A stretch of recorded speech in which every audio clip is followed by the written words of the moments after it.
Okay, so I'm going to have a go at this how to use Ableton in a live band question. It's actually a massive question, and there are loads of potential answers, just because there are so many different ways you can use live in a band or in a live situation.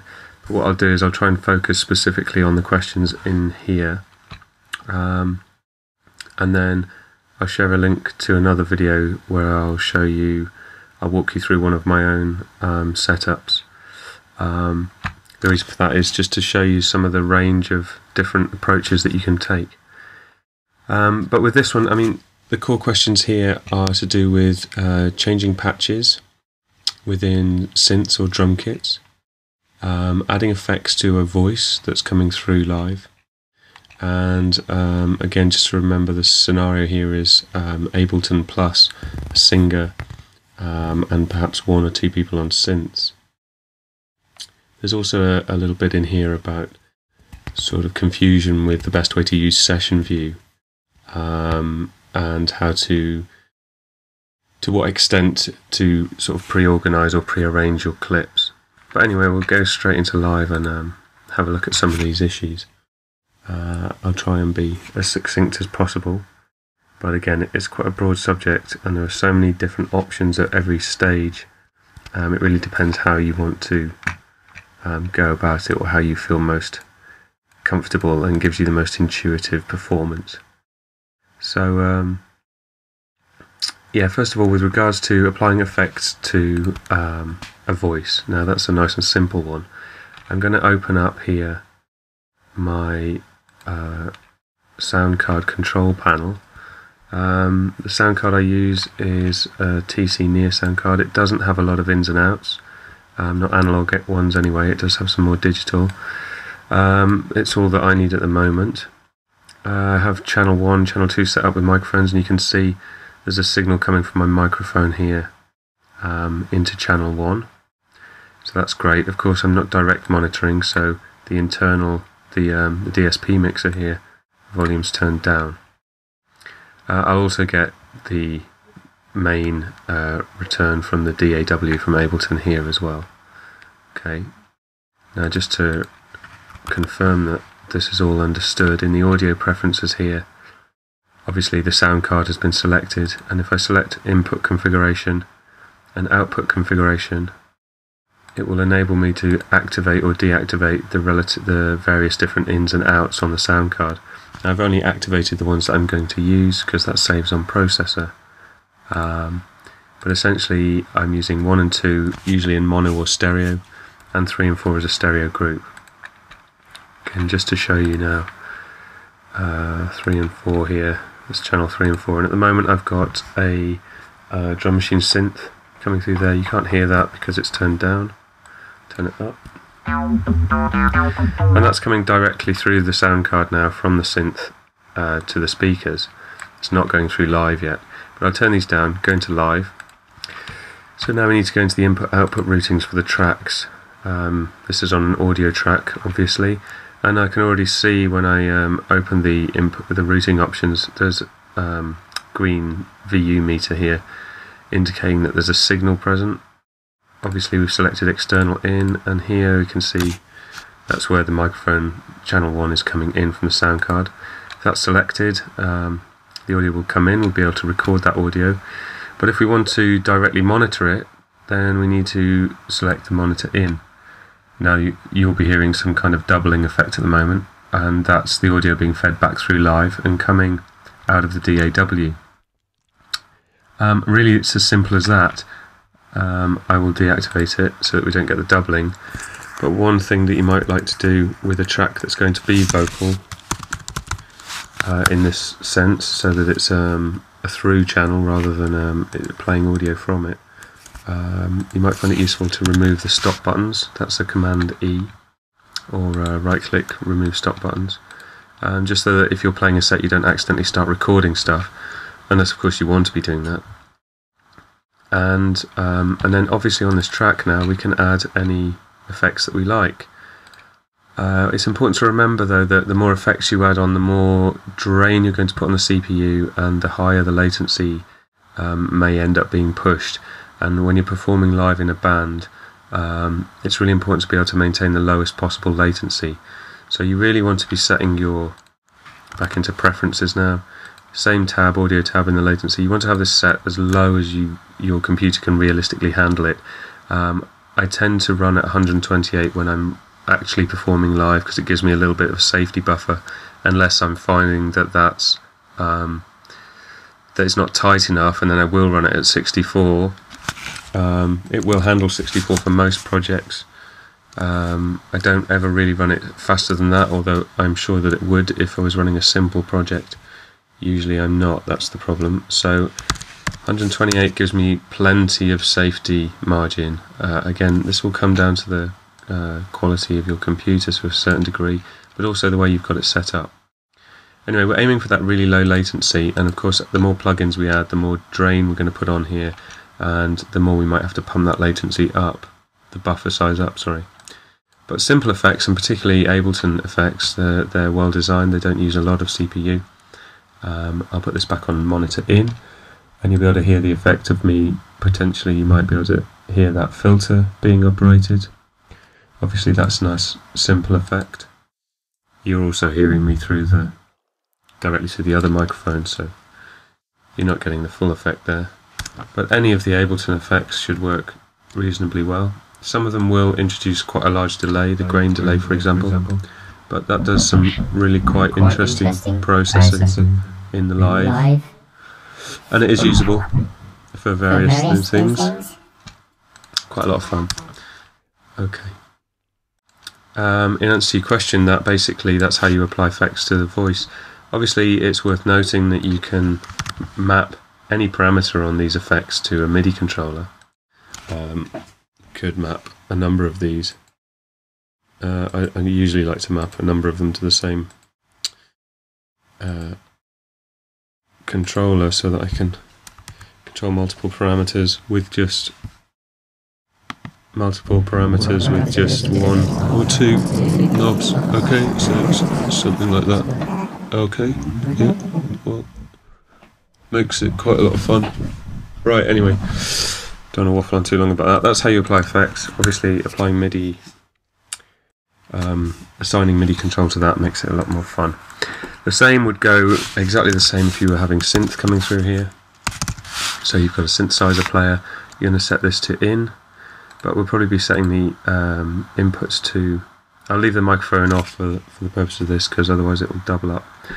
But with the synth one here, if I set this to in now, we're going to get the synth from the hardware synthesizer coming directly through. And again, we might want to just remove those stop buttons if that's the intention, so the synth is simply coming through. It does then enable us to do the same thing as the vocals. We can apply effects to that as it comes through.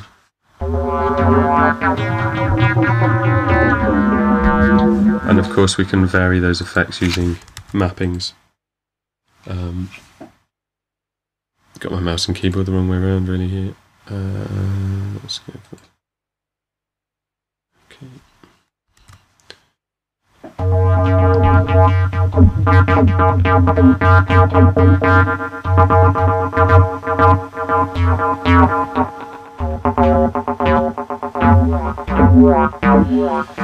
Okay, so you get the idea. So it's basically the same thing. And again, you can have as many tracks as you like with instruments coming through. So if you had a second synthesizer player, you just set up a new audio track. You would obviously need to have activated some extra inputs, and you'd have that synth coming in through another input or pair of inputs, so that it's defined on here. And the good thing about that is that it enables you to mix all of the instruments in the band within live before it goes out of the master on live, and that gives you kind of a unique opportunity to kind of pre-master the entire sound and make it sound a bit more cohesive than you would if all of the instruments were being played through their own separate channels. Okay, so alongside that, just question-wise, I'm going to jump back to this. I don't want to go off-piste too much. There's some questions about using scenes and arranging information, arranging your parts. Well, There's obviously a whole horde of different MIDI editing techniques you can use to create parts. I'm not going to go into detail with those, but I think in answer to that question, if you imagine these scenes, in terms of organising the track, in terms of verses, choruses, bridges, breakdowns, however you want to label them, thinking of the scenes as exactly those kind of sections of the track. So perhaps intro, verse, chorus, bridge, and then you may have, verse 2, chorus 2, bridge 2, whatever, but I'm just going to keep this nice and simple, so outro. And then what you would be looking to do is to put the relevant MIDI parts for those sections of your track into those scenes, thus enabling you to launch the intro, the verse, the chorus, the bridge, whenever you felt need to, and it gives you then the flexibility to play them in any order, so you could play verse, verse, chorus, chorus.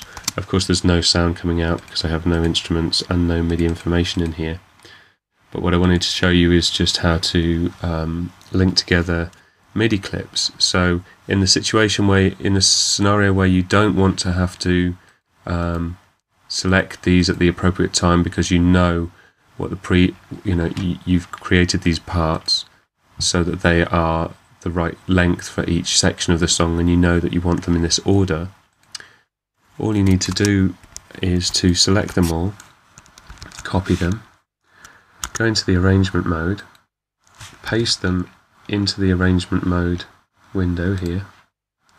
You can see they'll all line up. If any of these clips are longer, so they're 8, 16, however many bars, they will be copied into here as longer, so you might end up with a something looking a bit more like this, for example. And so you'll have your various clips arranged with the right lengths in the right order. All you need to do is select all of those clips and consolidate them, and that will make one new MIDI clip that is the entire arrangement, if you like. The thing to do then is to cut that, go back into session view and paste it in here, and then obviously you'd want to label that appropriately, and these I would hope you would label appropriately too. Labeling is key to success with live, and that's essentially how you would put full tracks into a single clip here for ease of playing. So then you would have an entire track on one scene, and that makes a lot of sense if you're doing if you're performing, singing, playing hardware synthesizers as well. Okay, so you've got to simplify what you're doing in live here as much as possible. Now, as far as some of the other questions, or the primary other question, which is to do with changing drum racks or patches.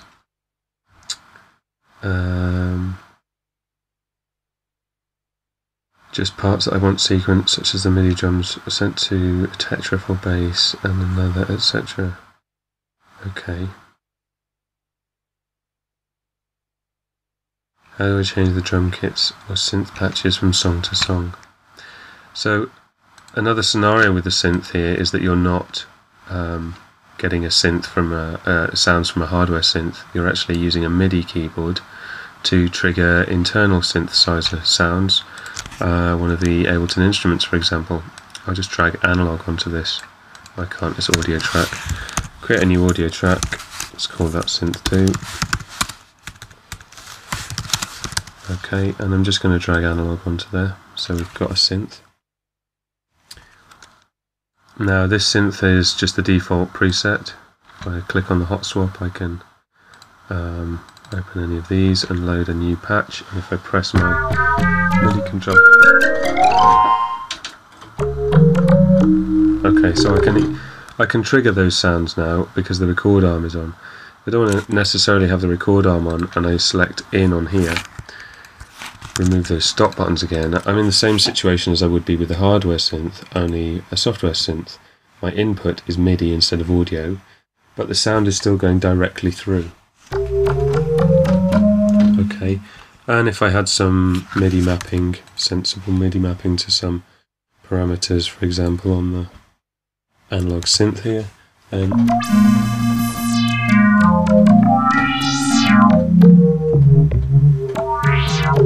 okay, so I can easily, perform with that sound live.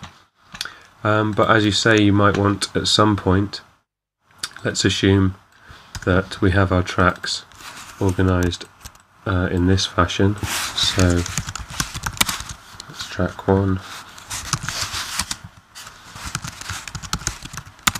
and that's track 2, and then that's track 3.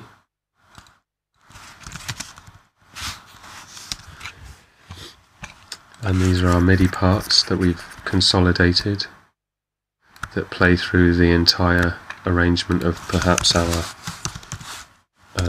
drums and perhaps our bass. Okay.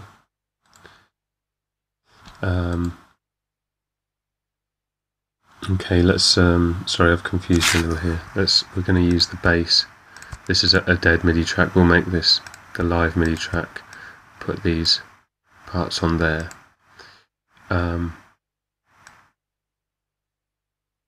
Okay, so we've got the synth set up here so that we can play it and we can control it.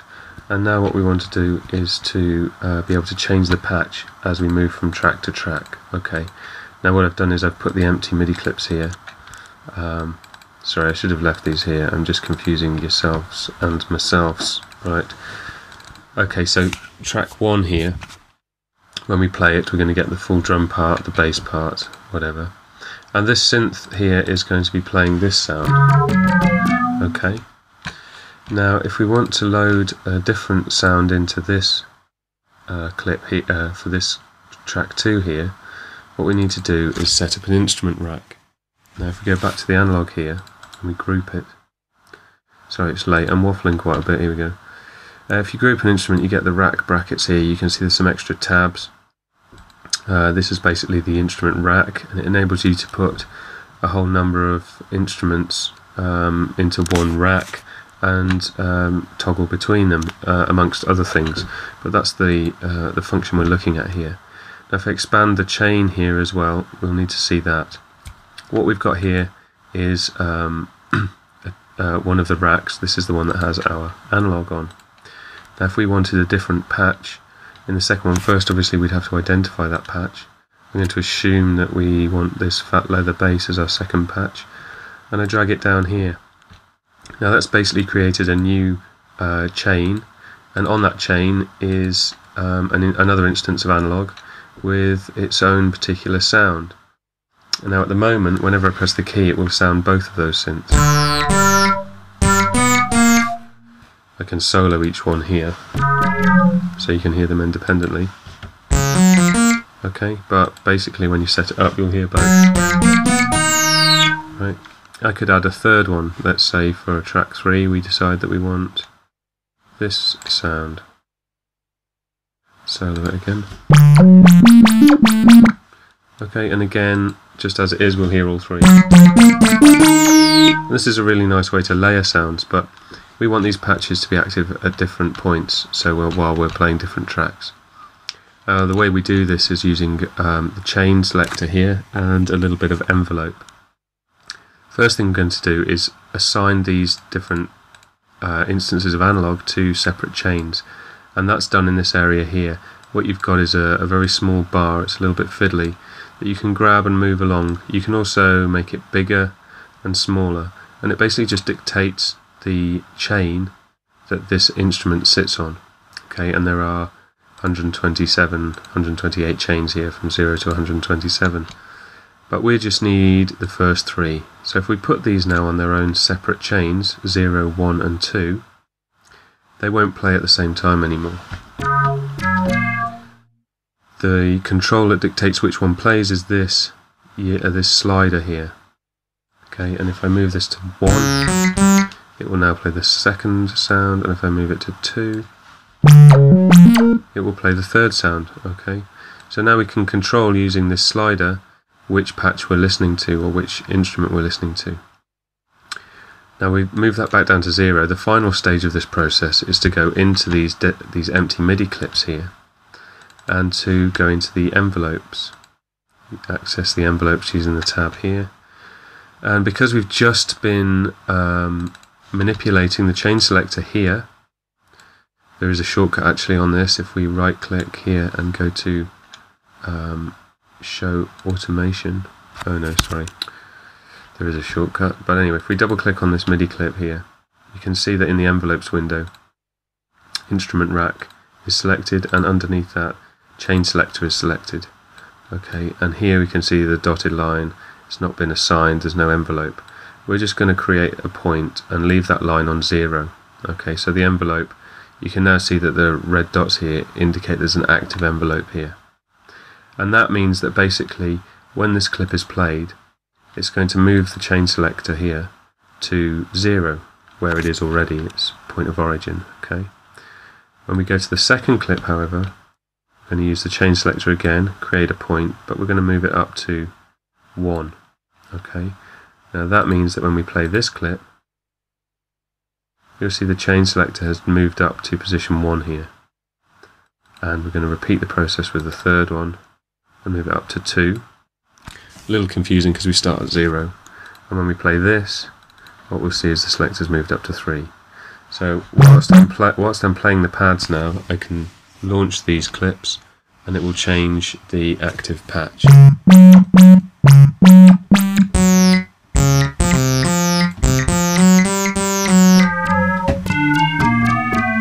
Okay, and of course if you want those activations to be instantaneous, i.e. as soon as you click on the play, you just need to go into the clip view and make sure that your launch quantization here is set to none. Okay, and that just means that as soon as you trigger one of these clips,